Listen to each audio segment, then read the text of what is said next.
ધોરણ 5 ની અંદર ઇંગ્લિશમાં 9મું ચેપ્ટર ફ્રેન્ડશિપ. લિસનિંગ એટલે સાંભળો. અહીંયા એક આપણને પોયમ આપી છે, I can be A friend. હું તારો મિત્ર બની શકું. દરેકમાં તમે જોઈ શકો છો અહીંયા એક જ શબ્દ લખ્યો છે, I can be A friend. અહીંયા ભલે PAL પલ લખ્યું પણ ખરેખર આવે છે શું? Friend. I can be a friend. I can be a friend. I can be a friend. I can be a friend. હું તારો મિત્ર બની શકું. હું તારો મિત્ર બની શકું. અહીંયા PAL પલ લખ્યું છે, પરંતુ એનો મતલબ આપણે લેવાનો છે ફ્રેન્ડ. પણ ક્યારે બની શકું? તો અહીંયા લખે છે smiling at you. Smiling at you એટલે જો તું મને મારી સામે હસે તો. મારી સામે જો તું હસે તો હું તારો મિત્ર બની શકું. પછી આવે છે when you feel blue. When you feel blue. Blue નો અહીંયા અર્થ થઈ જશે ઉદાસ. આમ તો બ્લુ એટલે વાદળી કલર થાય, પણ ફીલ બ્લુ એટલે કે ઉદાસ. જ્યારે તું ઉદાસ હોય ત્યારે હું તારો મિત્ર બની શકું. Who is honest and kind. હું તારો મિત્ર બની શકું જે કેવો છે? ઓનેસ્ટ એટલે કે પ્રમાણિક છે, અને કાઇન્ડ એટલે કે દયાળુ છે. When you are in a bind, BIND, bind. bind એટલે કે મૂંઝવણ.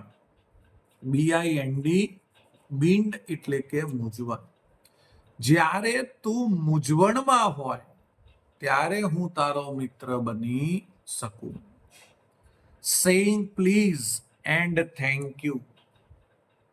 જ્યારે તું મને પ્લીઝ કહે અથવા તો મારો આભાર માને ત્યારે હું તારો મિત્ર બની શકું. When no one wants to. No one wants to નો મતલબ અહીંયા થશે કે તારે કોઈ પણ મિત્ર ના હોય. નો વન એટલે કોઈ પણ મિત્ર ના હોય ત્યારે હું તારો મિત્ર બની શકું. પછી લખ્યું છે every single day. Every single day એટલે કે દરેક દિવસે હું તારો મિત્ર બની શકું. અને what do you say. What do you say એટલે કે તને શું લાગે છે અથવા તારું શું કહેવું છે? હું તારો મિત્ર બની શકું. મિત્રો, આનું ગુજરાતી થોડું અટપટું એટલા માટે લાગે છે કારણ કે આ એક પોયમ છે. ફરી એકવાર જોઈએ. Smiling at you. તું મારી સામે હસે તો હું તારો મિત્ર બની શકું. Van you feel blue. જો તું બ્લુ એટલે કે શેમાં? ઉદાસ હોય. વેન એટલે જ્યારે. જ્યારે તું ઉદાસ હોય. ફીલ બ્લુ એટલે ઉદાસ. ત્યારે હું તારો મિત્ર બની શકું. જે પ્રમાણિક અને દયાળુ છે તે તારો મિત્ર બની શકે. જ્યારે કોઈ તું બીંડમાં હોય એટલે કે મૂંઝવણમાં હોય ત્યારે હું તારો મિત્ર બની શકું. જો તું મને પ્લીઝ કહે અને આભાર માને તો હું તારો મિત્ર બની શકું. જો તું ચાહતો હોય તો હું તારો મિત્ર બની શકું. હું દરરોજ માટે તારો મિત્ર બની શકું. બોલ, તારે શું કહેવું છે? હું તારો મિત્ર બની શકું. ફરીથી મિત્રો કહું છું કે અહીંયા PAL પેન લખ્યું છે, પણ આપણે એનો મતલબ ફ્રેન્ડ નીકાળવાનો છે. તો આવી સરસ મજાની પોયમ હું ગાઉં છું, તમે ધ્યાન રાખજો. I can be A friend by smiling at you. I can be a friend when you feel blue. I can be a friend who is honest and kind.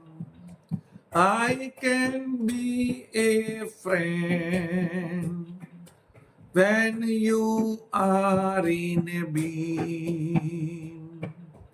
I can be a friend by saying please and thank you.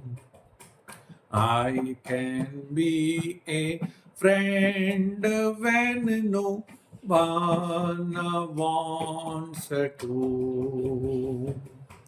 I can be a friend every single day. I can be a friend. What do you say? હવે આગળ એક્સરસાઇઝમાં લખ્યું છે arrange the jumbled letters and rewrite the words. અહીંયા આગળ પાછળ letter ચાલ્યા છે અને આપણે મિનિંગફુલ બનાવવાના છે, વ્યવસ્થિત લખવાના છે.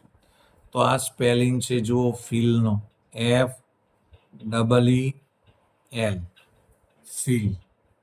આ સ્પેલિંગ છે તમે જો કાઇન્ડનો, KIND. આ જો સ્પેલિંગ છે સિંગલનો, SINGLE. મિત્રો પોયમમાંથી જ સ્પેલિંગ હોય, પોયમ આપણને આવડે તો સ્પેલિંગ પણ આવડે. આ જે સ્પેલિંગ છે ઓનેસ્ટનો છે, HONEST. અને હોનેસ્ટ ના બોલાય, ઓનેસ્ટ બોલાય, H સાયલેન્ટ છે. અને આ સ્પેલિંગ છે પ્લીઝ નો, PLEASE, please. Find out the meaning એટલે કે આના મતલબ શોધી નીકાળો ઓફ ધ વર્ડ, શબ્દના, ફ્રોમ ડિક્શનરી યા તો ગ્લોઝરી. ગ્લોઝરી એટલે આપણે ગુજરાતીમાં જેને શબ્દાર્થ કહીએ. ઉપર વારંવાર મેં કીધું તું તમને પલ લખેલું છે એનો મતલબ થશે ફ્રેન્ડ. પલનો મતલબ શું થશે? Friend. Feel blue, feel blue માટે એક આવતું હતું ઉદાસ, અને ઉદાસ માટે આપણે એનો શબ્દ લખીશું બીકમ સેડ. આમ તો ઉદાસ એટલે સેડ જ લખતા, પણ ફીલ શબ્દ આવ્યો છે એટલે બીકમ સેડ લખીશું. અને કાઇન્ડ એટલે પ્રમાણિક, પ્રમાણિક માટે બીજો એક શબ્દ આવે છે merciful. Merciful. Friendship, for ever. Friendship એટલે કે મિત્રતા, ફોર એવર એટલે હંમેશા માટે. Raghu and Madhav were close friends. Raghu અને માધવ એ પાક્કા મિત્રો છે. વન્સ એક દિવસ, બોથ બંને, વેર વોકિંગ ચાલી રહ્યા હતા, થ્રુ ધ વિલેજ સાઇડ ગામડાની તરફ, તે એકવાર બંને ચાલી રહ્યા હતા, સડનલી અચાનક. They argued over something. તેઓએ આર્ગ્યુડ કર્યા એટલે એકબીજાને પ્રશ્નો કર્યા. ઓવર સમથિંગ એટલે કે વધારે પડતા કંઈક વસ્તુના. એન્ડ રઘુ સ્લેપ્ડ માધવ, અને રઘુએ માધવને થપ્પડ લગાવી દીધી. અને આમે સાહેબ જ્યારે ઓવર સમથિંગ થઈ જાય ને, કોઈ પણ વસ્તુ વધારે પડતી થઈ જાય ને, આર્ગ્યુ એટલે વાતચીત, એકબીજાની પ્રશ્નોત્તરી, આપણી ભાષામાં બોલાચાલી, ત્યારે મારામારી પણ ચાલુ થઈ જાય. બંને પાક્કા મિત્રો છે પણ ઓવર સમથિંગ થઈ ગયું આર્ગ્યુનું, એટલે રઘુ સ્લેપ્ડ માધવ, રઘુએ માધવને થપ્પડ લગાવી દીધી. Madhav was deeply hurt by Raghu's misbehavior. Misbehavior એટલે ગેરવર્તન, ખરાબ વર્તન. કોનું ખરાબ વર્તન? રઘુ's misbehavior, રઘુના ખરાબ વર્તનથી. માધવ જે છે એ ખૂબ જ દુઃખી થયો. હર્ટ એટલે દુઃખી થવું. કોને દુઃખ થયું છે? માધવને. તમે કહેશો માધવને કેમ દુઃખ થયું? હર્ટ તો રઘુને ના થાય, માધવને થાય, કારણ કે થપ્પડ કોને પડી છે? માધવને પડી છે. અને જેને થપ્પડ પડે એને હર્ટ થાય. બંને પાકા મિત્રો છે, પરંતુ આજે રઘુએ માધવને થપ્પડ લગાવી છે એટલે એને બહુ દુઃખ થયું છે. Madhav was deeply hurt by Raghu's misbehaviour. રઘુના મિસબિહેવિયરથી માધવ જે છે એને બહુ જ દુઃખ થયું છે. પણ હી ડીડ નોટ રિએક્ટ. પણ તેને તે બતાવ્યું નહીં. ઘણીવાર આપણે દુઃખી હોઈએ પરંતુ આપણે કોઈની વસ્તુ બતાવીએ નહીં. માધવે પણ રિએક્ટ કર્યું નહીં. Madhav just wrote on the sand. માધવે બસ સેન્ડ ઉપર એટલે કે ધૂળ અથવા તો રેતી ઉપર તે લખી નાખ્યું. wrote એટલે લખ્યું. Today my best friend slapped me. Today એટલે આજે, માય બેસ્ટ ફ્રેન્ડ મારા પાક્કા મિત્રએ સ્લેપ્ડ મી મને માર્યું. કોને આવું લખ્યું? માધવે. શેના પર લખ્યું? આ સેન્ડ ઉપર. આફ્ટર સમ ટાઈમ, થોડાક સમય પછી અથવા તો થોડી વાર પછી, they found a clean and beautiful lake. તેમને મળ્યું એક સુંદર અને ચોખ્ખું, ક્લીન એટલે ચોખ્ખું, લેક એટલે તળાવ. They started taking bath in the lake. Take નો સ્પેલિંગ TAKE થાય, પણ ING લાગે તો ઈ જતું રહે. જે એટલે તેઓએ, સ્ટાર્ટ એટલે શરૂ કરી દીધું, ટેકિંગ બાથ નાહવાનું, ઇન ધ લેક. મારા મિત્રો, તમે એમ કહેશો કે હમણાં તો બંને ઝઘડ્યા હતા અને ભેગા નાવાય બેસી ગયા, પણ છોકરાઓનું કામ જ એવું હોય. ક્યારેક ઝઘડે તો ક્યારેક ભેગા થઈ જાય. ઘણીવાર તો છોકરાઓની મારામારીમાં મોટાઓ જ્યારે બોલવા બેસે એકબીજાને, તો મોટાઓ એકબીજાને મહિનાઓ સુધી ના બોલાવે, પણ નાના છોકરા તો બીજે દિવસથી શું થઈ ગયા હોય? ભેગા થઈ ગયા હોય. બંને જણાએ નાવાનું શરૂ કરી દીધું હતું. સડનલી, અચાનક, Madhav started droning. Madhav started એટલે માધવ ખેંચાવા શરૂ થયું. ડ્રોનિંગ એટલે કે ખેંચાવા લાગ્યું. આપણી ભાષામાં કહીએ તો તણાવા લાગ્યું. ધેન, પછી, his friend Raghav came to his rescue and saved him. His friend Raghav, પછી તેના મિત્ર Raghav, came to his rescue, તેને બચાવવાના પ્રયત્નો કર્યા, એન્ડ સેવ્ડ હિમ, અને તેને બચાવ્યો. વેન, જ્યારે, Madhav was saved from the drowning, જ્યારે માધવે પોતાને ખેંચાતો હતો, તણાતો હતો, એમાંથી બચાવી લીધો.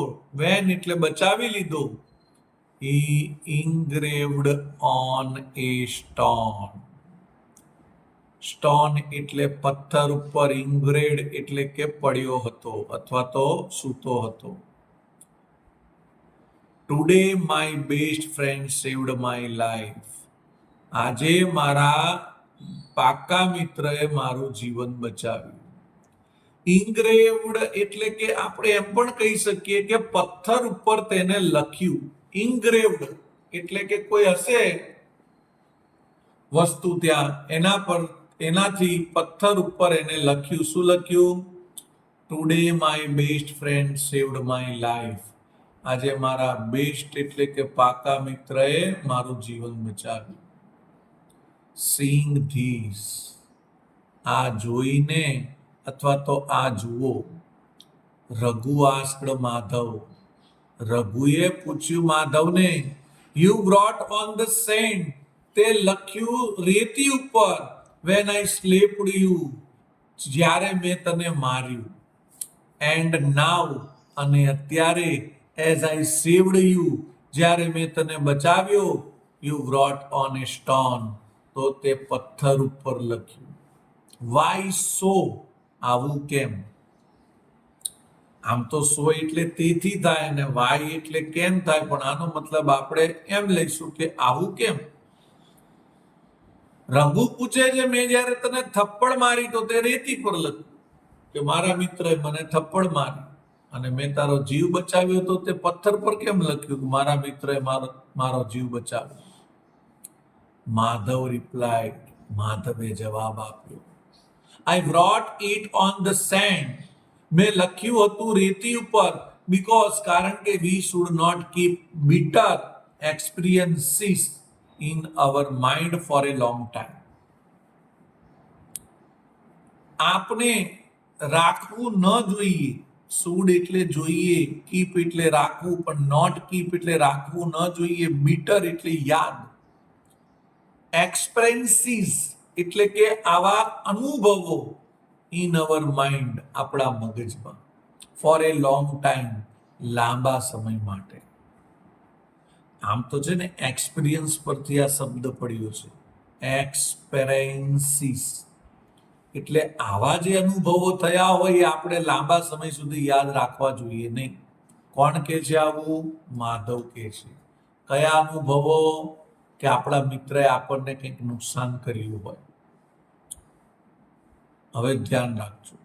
બટ પણ ઇફ, જો someone does something good for us, someone એટલે કોક, something એટલે કશુંક, ગુડ સારું, ફોર અસ આપણા માટે, ફોર એટલે માટે, વી મસ્ટ રિમેમ્બર ઇટ આપણે તેને યાદ રાખવું જ જોઈએ. Forever, like a message on a stone, જેમ કે પથ્થર ઉપર આ જે મેસેજ લખ્યો છે તેમ. જો સુડ અને મસ્ટમાં શું ફેર? સુડ એટલે જોઈએ આવે ને મસ્ટ એટલે જોઈએ જ. આપણે ગ્રામરમાં આવી ગયું. આ બહુ સરસ વાત કરી છે માધવે. માધવ કે છે આપણે બંને મિત્રો છીએ, તે મને માર્યું, એ જો મિત્રતા ટકાવી રાખવી હોય લાંબા સમય સુધી તો એ આપણે ભૂલી જવું જોઈએ. એટલે મેં રેત ઉપર લખ્યું. કાંક પવન આવે અથવા તો સમજો કે પાણી આવે તો એ લખેલું જતું રહે. એમ મારે પણ મગજમાંથી કાઢી નાખવું જોઈએ. પણ કોઈ આપણને ખરા ટાઈમે મદદ કરી હોય, આપણો જીવ બચાવ્યો હોય, એ આ પથ્થર પર લખેલું ક્યારેય જતું નથી. એમ આપણા મગજમાંથી વસ્તુ જવી જોઈએ નહીં. ખૂબ જ સરસ મેસેજ અહીંયા આપણને આ માધવે આપ્યો છે.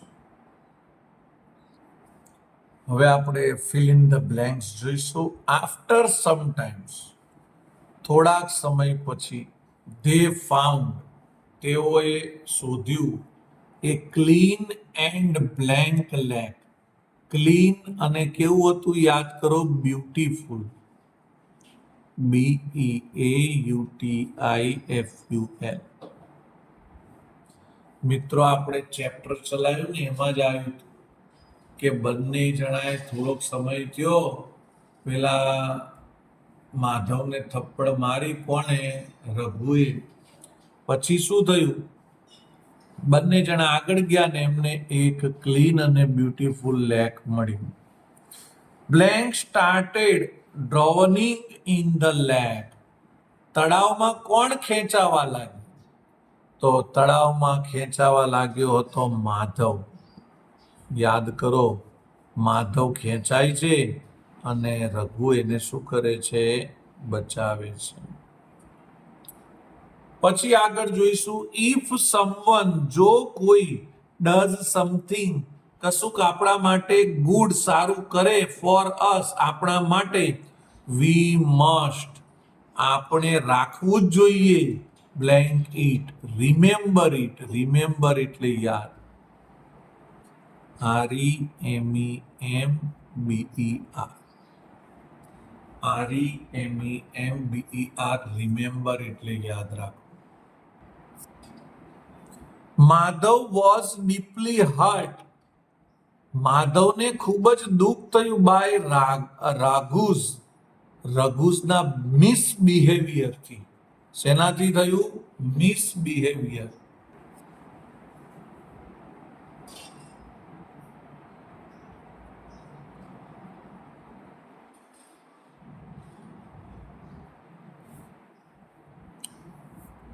માધવ ઇન્ગ્રેવ્ડ ઓન એ, માધવે લખ્યું. શેના ઉપર લખ્યું હતું? સ્ટોન પર. સ્ટોન એટલે પથ્થર પર લખ્યું. શું લખ્યું હતું તમને ખબર હશે કે my friend saved me my life, મારું જીવન એને બચાવ્યું. હુ વેર ક્લોઝડ ફ્રેન્ડ, કોણ ક્લોઝડ ફ્રેન્ડ હતું? તો આપણે એનો આન્સર લખીશું who were close friend. Raghu and Madhav were close friends. આમાં હુની જગ્યાએ આપણે રઘુ એન્ડ માધવ લખવાનું, બાકી બધું એનું એ જ લખી દેવાનું. પછી આગળ આપણને એક બીજો પ્રશ્ન આપ્યો છે, where did Raghu and Madhav start taking bath. Where એટલે ક્યાં લીધું હતું? તો આપણે ચાલુ કરવાનો પ્રશ્નનો જવાબ અહીંથી. રઘુ એન્ડ માધવ સ્ટાર્ટનું થઈ જશે સ્ટાર્ટેડ, કારણ કે ડીડ નીકળી જાય એટલે આની પાછળ ઈડી લાગશે. Raghu and Madhav started taking bath. Taking bath પણ ક્યાં લીધું હતું? A clean and beautiful lake. ક્યાં લીધું હતું? A clean and beautiful lake. આટલું જ તમારે જાતે લખવાનું છે. એ પેરેગ્રાફમાં આપેલું છે, જોઈને લખવાનું. આપણે અહીંથી ચાલુ કરવાનું. રઘુ એન્ડ માધવ અહીંયા સ્ટાર્ટેડ ટેકિંગ બાથ, પછી લખવાનું એ ક્લીન એન્ડ બ્યુટીફુલ લેક. હવે ત્રીજો પ્રશ્ન જે છે એ ખૂબ જ મહત્વનો છે. ત્રીજા પ્રશ્નમાં લખ્યું છે, why did Madhav write on the sand when Raghu slapped him? શા માટે માધવે રેતી પર લખ્યું જ્યારે રઘુએ તેને થપ્પડ લગાવી હતી? આનો મતલબ એમ થાય કે રઘુએ થપ્પડ લગાવી તો શા માટે માધવે રેતી ઉપર લખ્યું? બીકોઝ, કારણ કે. જ્યારે વાય આવે એટલે બીકોઝ તો આવે જ. કારણ કે માધવ થોટ, માધવ વિચારતો હતો. ધેટ એટલે કે. માધવ થોટ ધેટ, માધવ વિચારતો હતો કે. શું વિચારતો હતો માધવ? તો આપણે પેરેગ્રાફમાં લખેલું જ છે, વી શુડ નોટ કીપ, આપણે ન રાખવું જોઈએ. બીટર એક્સપિરિયન્સ, બીટર એટલે કડવા ને એક્સપિરિયન્સ એટલે અનુભવો, ઇન અવર માઇન્ડ, આપણા મગજમાં, ફોર એ લોંગ ટાઈમ, લાંબા સમય સુધી. હવે આગળ ચોથો પ્રશ્ન લઈશું. નવો 4th નંબરનો ક્વેશ્ચન, માધવ સ્લેપ્ડ રઘુ. માધવે રઘુને થપ્પડ મારી હતી. True or false? તો આ આવે ફોલ્સ. કેમ ફોલ્સ આવે? માધવે રઘુને થપ્પડ નહોતી મારી, રઘુએ માધવને થપ્પડ મારી હતી. એટલા માટે મેં અહીંયા કારણ પણ લખ્યું છે. આપણે કારણ લખવાની જરૂર નથી, પણ મેં લખ્યું છે ફોલ્સ. આ વિધાન ખોટું છે. બીકોઝ, કારણ કે રઘુ સ્લેપ્ડ માધવ, રઘુએ માધવને થપ્પડ લગાવી હતી. પછી બહુ અહીંયા સરસ પ્રશ્ન પૂછ્યો છે. પહેલા મારે લાંબો લખવો હતો, પણ પછી મેં શોર્ટ કરી દીધો છે. What will you do if your friend hurt you? તમારો મિત્ર તમને દુઃખ પહોંચાડે અથવા મારે તો તમે શું કરો? આમ તો આપણે તો સામે બે છોડી જ દઈએ, પણ આ પાઠને અનુરૂપ આપણે એમ લખીશું, I don't remember bitter experience. હું આવા કડવા અનુભવોને યાદ રાખીશ નહીં, અથવા તો હું આ બધું યાદ રાખીશ નહીં. હવે એક ન્યૂ સ્ટોરી આપી છે રીડિંગ કરવા માટે. Read the passage and answer the question. Passage એટલે પેરેગ્રાફને રીડ કરો અને ક્વેશ્ચનના આન્સર આપો.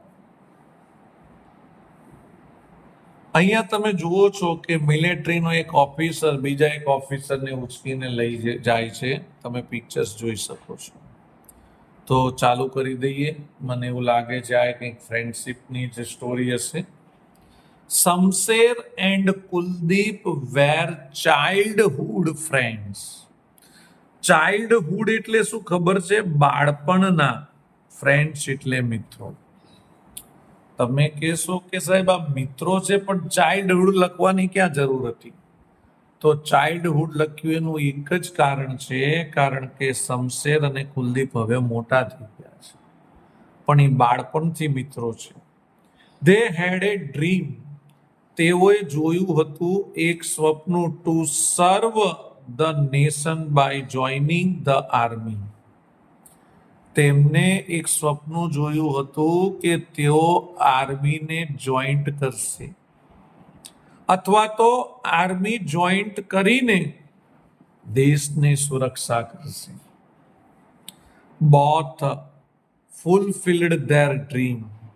બંનેનું તેમનું સ્વપ્ન પૂરું થયું. And joined the army. અને તેમને આર્મી જોઈન્ટ કરી હતી. Very soon, they also got an opportunity to serve the nation. અને તેમને ઘણી જ બહાદુરીથી અથવા તો થોડાક જ સમયમાં તેઓએ પણ આ જે જવાબદારી હતી કઈ નેશનની એટલે દેશની સુરક્ષાની તે સારી રીતે નિભાવી હતી. The war broke out and they were sent to battle. Battle એટલે કે સોલ્જરોને રહેવા માટેની જગ્યા. The war broke out એટલે કે યુદ્ધની શરૂઆત થઈ ગઈ. And they were sent to battle અને તેઓ સૈનિકોની રહેવાની જગ્યા જે છે બેટલ તેમાં હતા. Going there ત્યાં ગયા. both bravely faced the enemies. ત્યાં તેઓ બહાદુરીથી એનિમાઇઝ એટલે કે ફેસ્ડ ધ એનિમાઇઝ એટલે આમને સામને લડ્યા. Shamsher was badly injured during the battle. Shamsher badly injured એટલે ખરાબ રીતે ઘાયલ થયો. ઇન્જર્ડ એટલે ઘાયલ થયો. ક્યારે? ડ્યુરિંગ ધ બેટલ, આ યુદ્ધ દરમિયાન. કોણ ઘાયલ થયું? શમશેર. વેન જ્યારે Kuldeep came to no about this, જ્યારે કુલદીપ એબાઉટ ધીસ આ વિશે જાણતો હતો ત્યારે તે આવ્યો. He was about two run. તે દોડ્યો and save his injured friend અને તેને તેના ઘાયલ મિત્રને બચાવી લીધો. ધેન પછી અનધર સોલ્જર સ્ટોપ્ડ હિમ. ત્યારબાદ બીજો જે સ્ટોપ્ડ હતો તેને રોક્યો. બીજો જે સોલ્જર હતો, સૈનિક હતો, સ્ટોપ્ડ એટલે રોકવું ને હિમ એટલે તેને રોક્યો. બીજા સોલ્જરે તેને રોક્યો. એન્ડ સેડ અને કહ્યું, there is no point is going there now. અત્યારે ત્યાં જવાનો કોઈ પોઈન્ટ નથી એટલે જગ્યા નથી. બાય ધ ટાઈમ સમયથી યુ ગેટ ધેર. યુ એટલે તું, ગેટ એટલે લઈ જા, ધેર એટલે ત્યાં your friends will be dead. તારો મિત્ર નહીં તો મરી જશે. તારો મિત્ર શું થશે? મરી જશે. જો લખ્યું છે વિલ બી ડેડ, નહીં તો તે મરી જશે. હવે શું થાય છે જુઓ તમે. અહીંયા જે લખ્યું છે by the time you get there, જો તું ત્યાં નહીં લઈ જાય, your friend will be dead, તો તારો મિત્ર મરી જશે. Kuldeep did not agree. Kuldeep સંમત ન થયો. And went to save his injured friend અને તેને તેના મિત્રને બચાવ્યો. When જ્યારે he came back તે પાછો આવ્યો, he had his friend on his shoulder but he was dead. He had his friend તેની પાસે જે મિત્ર હતો તેના શોલ્ડર પર એટલે કે ખભા ઉપર, પણ he was dead તે મૃત્યુ પામ્યો હતો. કોણ? એનો મિત્ર. કયો મિત્ર હતો? યાદ કરો, કોને ગોળી લાગી હતી? શમશેરને. Seeing this, આ જોઈને, the other soldier said, બીજા સૈનિકે કહ્યું, I told you, મેં તને કીધું હતું, there was no point in going there. અત્યારે તેને ત્યાં લઈ જવાનો કોઈ જરૂર ન હતી. You could not bring your friend safely. તું તારા મિત્રને સુરક્ષિત રીતે લાવી શક્યો નહીં. Your effort was in vain. Your effort, તારો આ જે ગુનો છે એ વેઇનમાં છે. કુલદીપ રિપ્લાઇડ, કુલદીપે જવાબ આપ્યો, નો સર, ના સાહેબ. It was not it vain, આ કોઈ ગુનો ન કહેવાય. વેન, જ્યારે આઈ રીચડ હિમ, હું તેની પાસે પહોંચ્યો. He said to me with a smile, તે હસીને મારી સામે બોલ્યો, ફ્રેન્ડ, મિત્ર, I was sure, હું પાકો છું, you would definitely come, કે તું મારી જોડે આવીશ. These were his last word, આ તેના છેલ્લા શબ્દો હતા. I could not save him, હું તેને બચાવી શક્યો નહીં. I lost my friend, મેં મારા મિત્રને ગુમાવ્યો. પણ I saved the faith he had in me, પણ મેં તેનો જે ફેથ છે એટલે કે એના જે છેલ્લા શબ્દો છે, he had in me, એ મારા મગજમાં રહી ગયા છે. તમે વાત સમજ્યા? અહીંયા કમાન્ડર એમ કે છે કે ભાઈ હવે બચી શકશે નહીં, તું ત્યાં એને લઈને ના જા. પણ તે છતાં પણ એ લઈને જાય છે અને પછી એમ કે છે એના સોલ્જર કે મેં તને ના પાડી હતી, તે છતાં પણ પોતે એમ કે છે કે મારા મિત્રએ મને કીધું હતું કે તું મને બચાવવા આવીશ. તો પહેલા ભાગમાં આજે આપણે આટલું રાખીશું, બીજું આપણે બીજા ભાગમાં લઈશું. બાય.